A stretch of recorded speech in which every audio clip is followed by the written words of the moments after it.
नमस्कार दोस्तों, मैं वीरेंद्र पटेल आज आपको रिश्तों की अहमियत के बारे में बताना चाहूँगा। अगर हम रिश्तों की कदर समय पर नहीं करते तब देर हो जाती है। बताना चाहूँगा दोस्तों, गलती किसी की भी नहीं रहती है। अहम के पीछे ही हम दोनों उन रिश्तों को डुबा देते हैं, खो देते हैं। मैंने महसूस किया कि जीवन में बहुत गहरे रिश्ते होते हैं। अगर हम रिश्तों का सबसे महत्वपूर्ण रिश्ता अगर है तो वो पति पत्नी का। यूँ तो ज़िंदगी में माता पिता का बड़ा ही रोल रहता है, उनको हम रिश्तों में नहीं तोलते। वो हमारे पूजनीय हैं और भगवान के समान ही हम उनको मानते हैं। भाई बहन, दुनिया के सारे रिश्ते आपके समय अनुसार होते हैं, समय अनुसार बदलते हैं। अगर आपकी स्थिति अच्छी है तो आपके सारे दोस्त रिश्तेदार सब रहेंगे, और अगर स्थिति बिगड़ती है तो सभी आपको छोड़ देंगे। दोस्तों, एक कहानी के माध्यम से मैं पति पत्नी के रिश्ते को मजबूत करने की कड़ी के बारे में बताना चाहूँगा। एक दिन पत्नी की सालगिरह रहती है। काल्पनिक नाम राहुल और कल्पना, मैंने दोनों पति पत्नी का नाम सोचा। राहुल और कल्पना का झगड़ा हो जाता है और झगड़े की हद की इंतहा हो जाती है।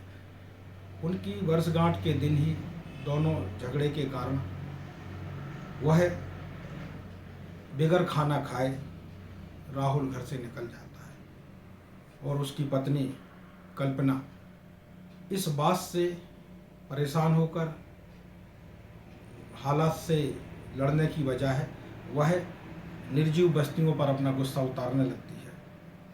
टेबल कुर्सी फेंक के वो तोड़ती है और प्रण लेती है कि आज मैं दिन भर खाना नहीं खाऊंगी। दिन गुजरने लगता है। समय रहते हुए एक बार फ़ोन आता है। जैसे ही कल्पना उस फ़ोन को देखती है, उसमें उसके पति राहुल का नाम आता रहता है। वह फ़ोन नहीं उठाती है। दिन गुजरते गुजरते शाम का वक्त आता है। कल्पना का गुस्सा शांत होता है। वो एहसास करने लगती है कि शायद मेरी गलती थी, आज के दिन मुझे झगड़ा नहीं करना चाहिए था और मैंने किया। इसलिए वह शाम की तैयारी करने लगती है कि शाम को मैं और मेरे पति हम वर्षगांठ के लिए सेलिब्रेट करेंगे। इतने में फ़ोन की घंटी बजती है।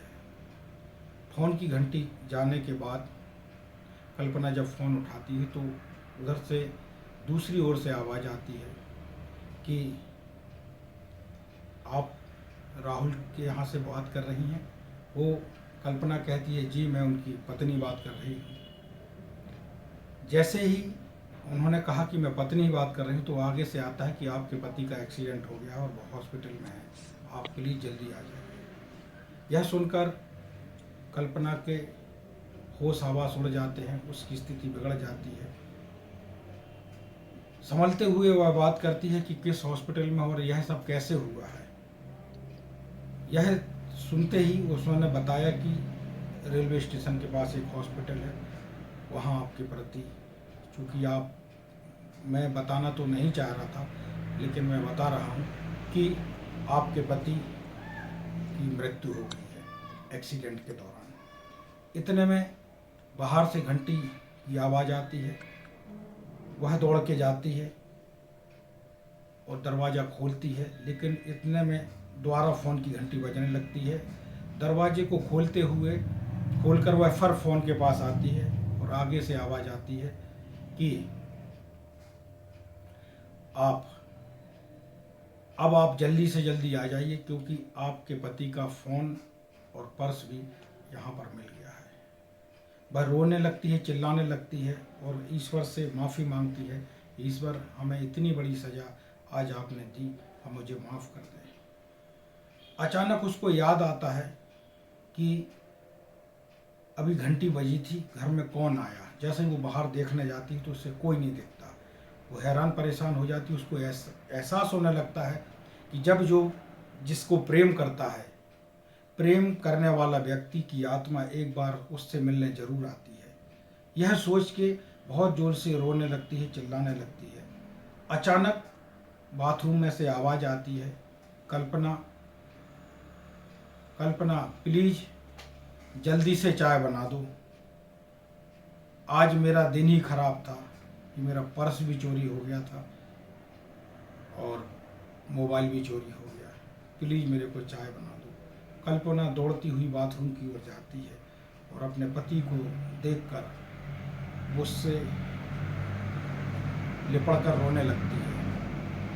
रोते रोते कहती है कि हे ईश्वर, आपने मुझे रिश्तों को निभाने और बचाने के लिए और हमारे पति को जिंदा जीवित या इस कहानी के माध्यम से आपने लौटाया है। मैं आपकी आभारी हूँ और मैं जीवन भर हम जो भी हमारे लड़ाई झगड़े जो होंगे उसको हम आपस में बैठ के ख़त्म करेंगे और इतना और ऐसे ये गलती दोबारा ना हो, इसके लिए हम प्रयास करेंगे।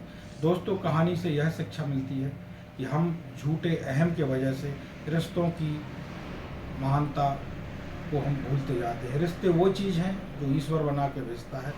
तो याद रखें, छोटी छोटी गलतियों पर ना लड़ें और जो भी आपसी मतभेद हों पति पत्नी, उसको मैं एक दूसरे को माफ़ करके रिश्तों को आगे निभाएं।